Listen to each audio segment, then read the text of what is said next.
Apakah ini pertanda akhir zaman untuk Cina? Atau justru manuver gila dari Amerika yang bakal jadi bumerang?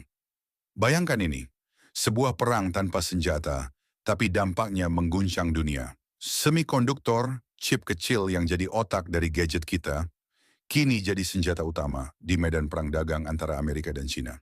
Dan Amerika benar-benar menggila kali ini. Jadi apa sebenarnya yang sedang terjadi? Awal pekan ini, pemerintahan Joe Biden mengumumkan penyelidikan perdagangan terbaru terhadap produk Cina. Fokusnya, semikonduktor lawas alias chip jadul buatan Cina yang digunakan dalam barang sehari-hari. Mobil, mesin cuci, bahkan alat telekomunikasi nggak lepas dari bidikan ini. Oke, tunggu sebentar. Kenapa chip jadul ini tiba-tiba jadi masalah besar? Nah, disinilah plot twistnya. Amerika khawatir kalau pasokan chip murah dari Cina, ini bikin industri domestiknya megap-megap. Catherine Tai, si perwakilan dagang Amerika, bilang bahwa Cina sengaja ngeborong pasar dengan chip murah supaya bisa mendominasi industri global. Hasilnya, produsen semikonduktor Amerika pun terancam kalah saing. Tapi, apakah hanya itu? Tentu enggak. Drama ini juga punya episode lain, tarif baru. Pemerintahan Biden mengancam bakal menambahkan tarif hingga 50% untuk chip buatan Cina. Dan itu cuma permulaan, guys. Donald Trump bahkan udah ancang-ancang bikin tarif sampai 60% kalau dia kembali berkuasa. Jadi, siapa bilang politik itu nggak punya efek langsung ke teknologi yang kita gunakan setiap hari? Biden nggak cuma main tarif, dia juga memperketat ekspor teknologi canggih seperti AI, chip memori, dan alat pembuat chip. Ini bikin Cina kebakaran jenggot dong. Soalnya, lebih dari 2/3 produk yang mengandalkan chip di Amerika ternyata masih memakai chip buatan Cina. Bahkan, setengah perusahaan Amerika nggak tahu dari mana chip mereka berasal. Menteri Perdagangan Amerika, Gina Raimondo, bilang ini cukup mengkhawatirkan.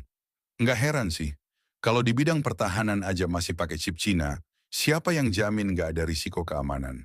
Tapi, jangan salah sangka, Cina juga nggak tinggal diam. Cina bilang langkah ini bakal merugikan perusahaan Amerika sendiri dan mengganggu rantai pasokan global.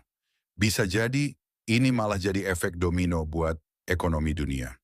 Jadi siapa sebenarnya yang bakal menang atau malah kena batunya?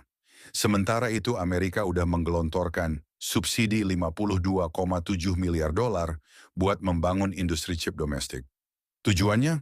Supaya nggak ketergantungan sama impor, terutama dari Cina. Tapi mengingat besarnya kebutuhan chip global, apakah ini solusi jangka panjang atau cuma tambal sulam sementara?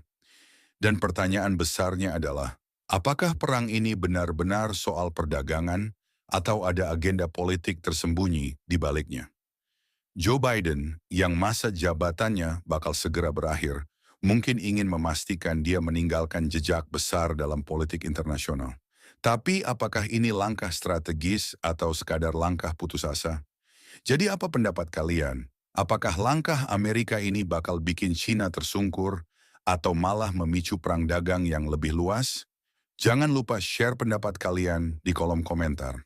Kalau kalian suka pembahasan geopolitik, teknologi, dan ekonomi global, jangan lupa untuk like, subscribe, dan aktifkan lonceng notifikasi. Kita akan terus update dengan analisis yang bikin kalian selalu jadi yang terdepan.